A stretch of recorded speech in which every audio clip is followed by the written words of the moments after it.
to start the show. The Good Life with DT. It's Nicole. Welcome to the Good Life. You are now listening to the Good Life Podcast. Good Life. Good Life.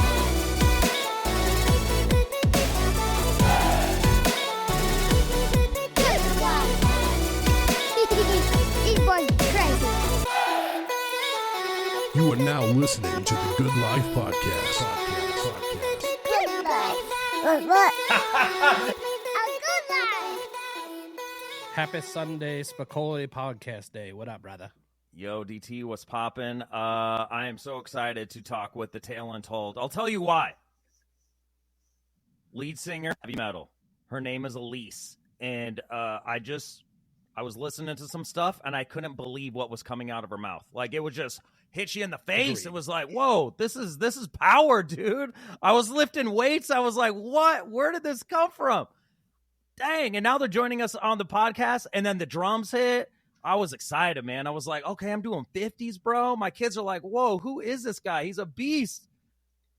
So welcome, the Tale Untold. Bro, so everybody tagged him to come on. Yeah. Everyone tagged him to come on, and I listened to him, and I didn't watch videos or pictures or anything. And I was like, this shit bangs. And then I saw some videos posted by Eliss. I was like, wait a second. That's a girl, dude? Like, oh, my God. It's so badass. It's just different. And then you see, you watch some of the videos, because then you hear the music, and then you go look at your page, and then you kind of see like how you do it. It's like, wow, who inspired you? I was a huge fan of Mitch Lucker specifically, and so those are kind of the vocals that I like to emulate quite a bit. Really, what really got me started was Lacey from Flyleaf, that I will brag, and then I was like, oh, how'd she do that? I want to try and do that. So that was kind of my first intro into it. And then it's just a lot of work because, you get your fry down and then you have so many layers to go and you want to go deeper, deeper, deeper. And I just want to get better every time you practice. So a lot of breath and a lot of voice control so you don't ruin your voice. Before we get too far into this, let's introduce everybody who's on the podcast. We should probably do that and from the Tale Untold and talk about what you guys do in the band. I'm Eliss. I'm the vocalist. I scream. I sing sometimes. All right, I can hop in. What's up? I'm Ashlee. I hit things. I play the drums. Yeah, what's up? My name's Cole. I play the bass. What up, Cole? Yo. That's right. And thank you for having us today. Absolutely. We were stoked to have you guys on. Like I said, we posted comments of, things on Facebook. Who do you guys want to see? And Tale Untold gets tagged all over the place every time we say something. So we're like, we had to make it happen. But again, you guys are doing something really cool as a band. We had a pretty rough weekend in the Nebraska, Omaha area, and then over in the Iowa area too, with some tornadoes. So if you want to talk on what you guys are doing to kind of help out with that, man, yeah, that'd be cool. So yeah, what we've got going on right now, we have t-shirts specifically available. They're Kind People Rock t-shirts, and 100% of all of the proceeds is going directly to the families affected by the tornadoes this past weekend. It's devastating. And, it's so close to home. One of my friends posted that his family lost their entire house. And they lost their dog for about 48 hours until luckily she was found. But, when it hits so close to home, it affects you and you want to help. And it's like, well, what can I do to help? And so, these t-shirts right now, again, 100% of the proceeds is going directly to our community. It's so awesome you guys to do that. It's a lot of people coming out to help. So it's always cool to see the bands in the Omahas as well as the community coming together. It's awesome. So thank you guys for doing that. You took action so fast. Like, how do people do? They go to your page? Do they click on a link? Do they direct message you? How do they go about finding those t-shirts? So you can go to thetaleuntold.com/merch, and it's going to be right there. We also have all of the links, all of our social medias on Facebook, Instagram, and TikTok. You can find us there. We try to make it as easy as possible. We have sizes extra small through 5XL, and then you size as well. So there is something for everyone. But yeah, just check out our website, thetaleuntold.com, and click our store, and they're just right at the top right there. I'm going to buy David an extra small. Good. Crop top style. If you want me to put it on crop top, we can do that. For the ladies. For what? David in a leg? crop top. Yes. For my foot? Yes. Once I don't. Spicoli wanna gets a say crop this top too, too don't much, worry. but Spicoli, why don't you shut the fuck up? Extra All small right, crop like, tops for the both of coming to me you. with Yeah, that let's. for, man. Yeah, perfect. You know what? We're gonna wear it. Okay, next show we're wearing Kind People Rock crop tops to the Tale Untold. Love this. Yes. We'll expect it. We'll have cameras. You can't say shit like that. Yeah, now people are gonna expect it, bro. What are you doing?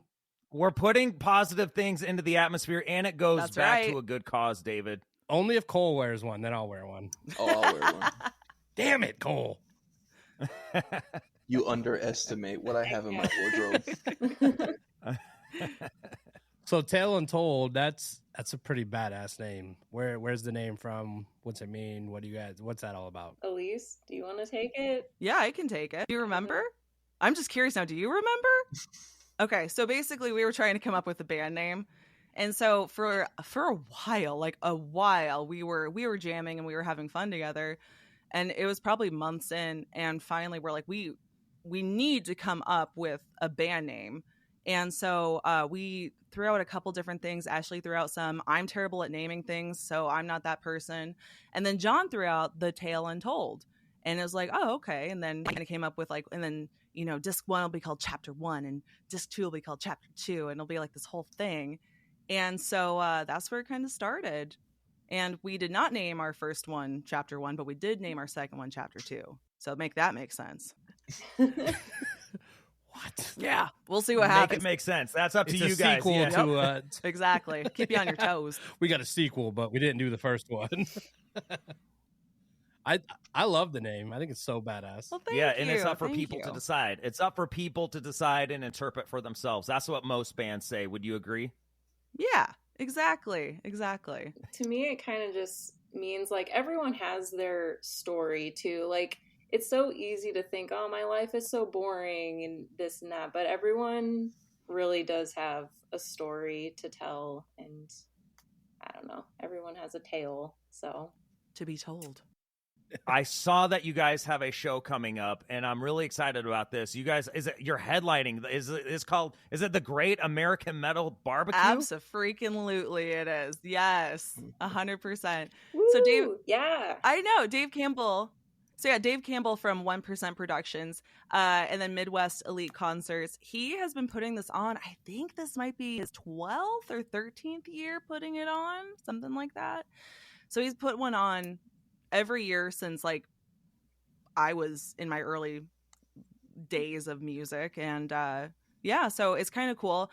My very first band actually opened up for the first metal bar, and so the band that I love so much gets to headline it with such a badass lineup. Oh my gosh, we're just excited to be there. So is it so all of it's like metals, balls to the wall, heavy music, right? I believe so. Yeah. So we've got so we're co-headlining. You're kicking the night off with free food. Wait, did you say free food? Yes, she did say free food indeed. David is there in his crop top. Crop top. I want to wanna see see it, that, dude. man. Elise wants to see it. Yeah. Give the people what they want. This podcast has gone off the rails already. It's already gone off the rails, man. What are you doing, Spicoli? It's starting early. I believe the doors are at 6, and then Perfect. we will be going on. We're headlining. If I mapped it out right, about 10:30, we'll be heading on stage. So what's the big influences for the Tale Untold? I gotta know. We kind of touched it with you a little bit ago with Lacey Strum, which I think is super dope because that is definitely one of my favorite bands. I love Flyleaf. What about Cole and Ashlee? What's your guys' big ones? Gosh, I feel like we honestly, all 5 of us each bring something so different to the table.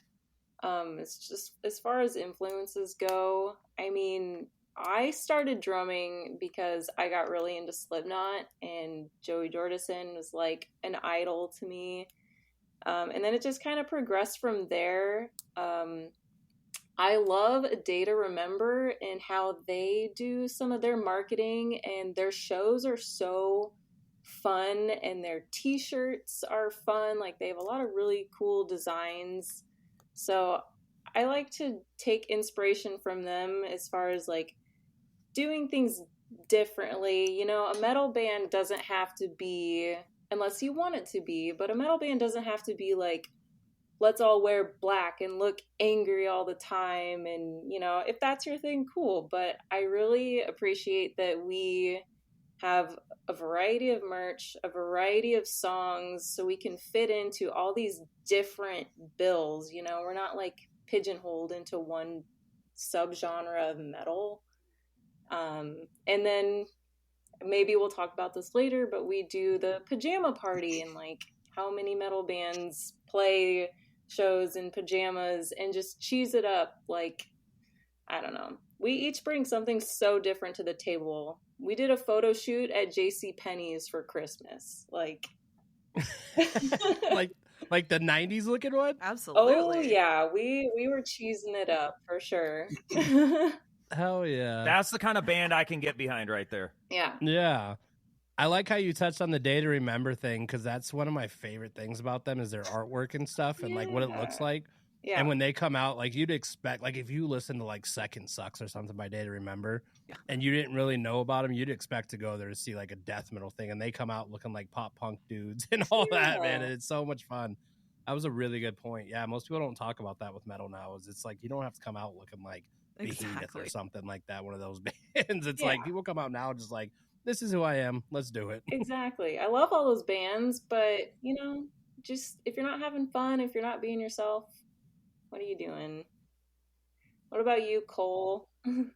Well, I mean, I grew up, my dad, huge metalhead, so I listened to like Pantera, AC/DC, Metallica. I grew up on all that. And then I started getting into my own stuff, listening to like Bullet for My Valentine, Day to Remember, stuff like that. And that was really heavy influences to me. Children of Bodom, you know, getting into the heavier side, just stuff along that line.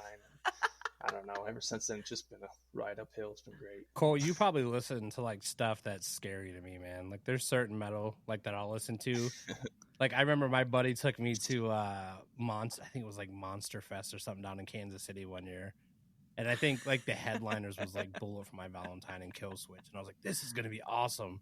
And then like the other 50 bands, I was like, I need Jesus like right now, dude. Like this is scary, bro. Like this is not okay. I think it was Behemoth came out. I think that's their name. And they came, I knew Cole would like them, dude. They came out on stage, dude, and I was like, I feel like I'm gonna go to hell just for watching these guys, man. They're terrifying me, man. Yeah. So awesome. That's a great Absolutely. lineup. Was that Cannibal Corpse? You like Always that Listen too? to him. Oh, there he is. Yeah. I've seen them a couple She's times. at least, I love them. I can't listen. That's too much for me, man. That's too much. Uh-oh. We got somebody joining the podcast. We know this dude. Mr. Frost, what's popping? Hey, nothing much, man. Just a little under the weather today, but I'm not hurt. I'm sorry for being late. I had to run an errand real quick for my baby boy there. All good. We're all good, man. So I guess just on the spot now, everyone's dropping their biggest influences, man. It's your turn. Ooh, my biggest influence? Dang, that's a good one.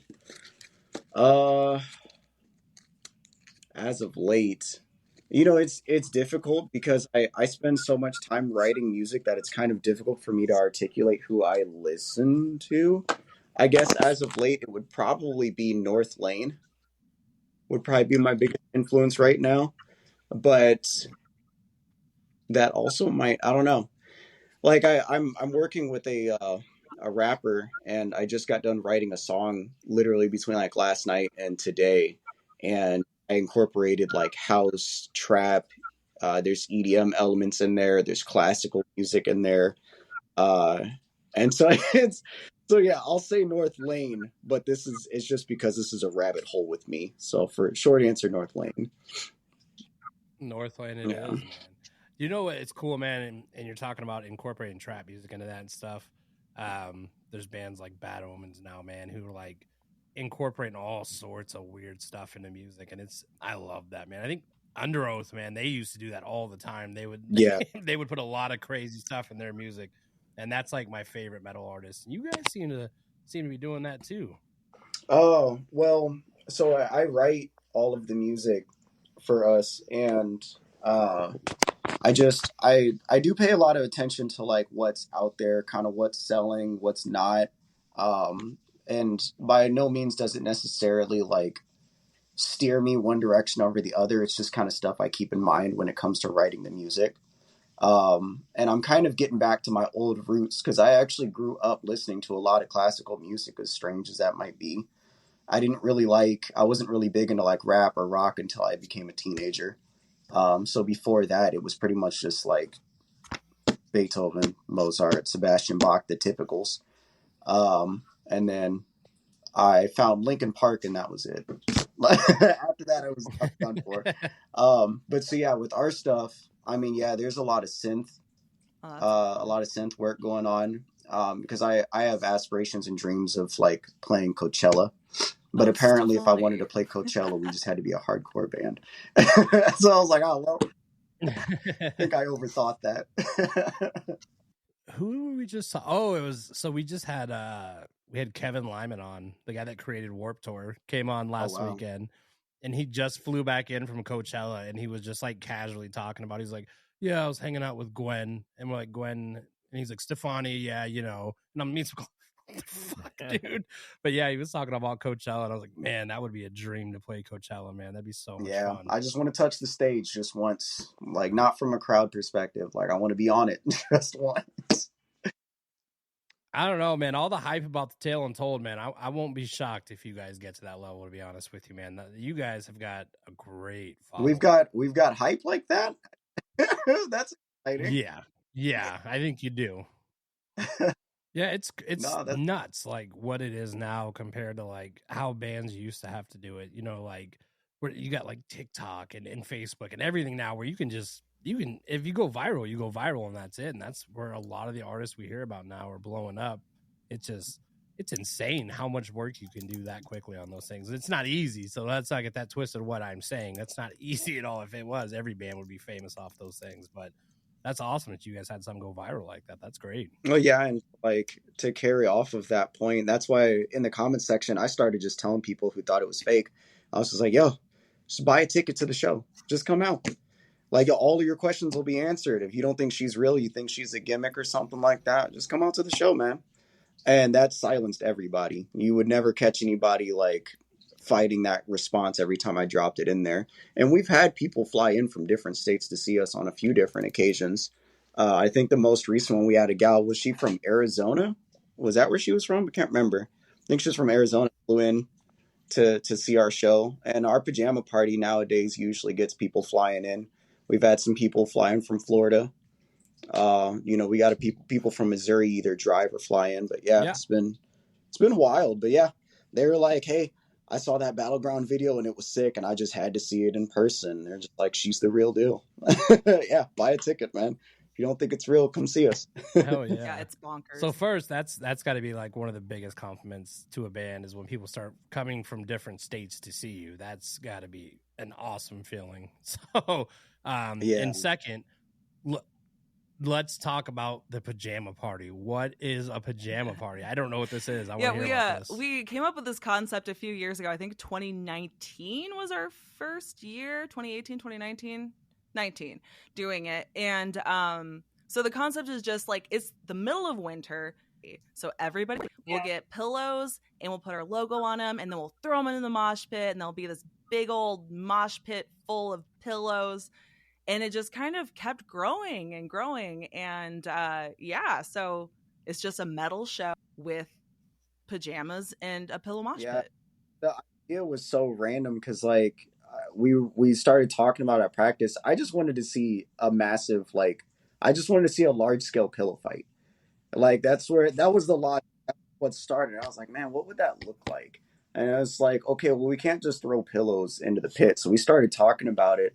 And then that's how we came up with the pajama party, because it was just like, well, that's the perfect excuse. We'll get onesies, we'll get pillows, we'll throw it out there, and we'll see what happens. And since then, like, we hijacked the metal barbecue at one point, and we changed that theme to like a luau, and we put like pool noodles in the mosh pit.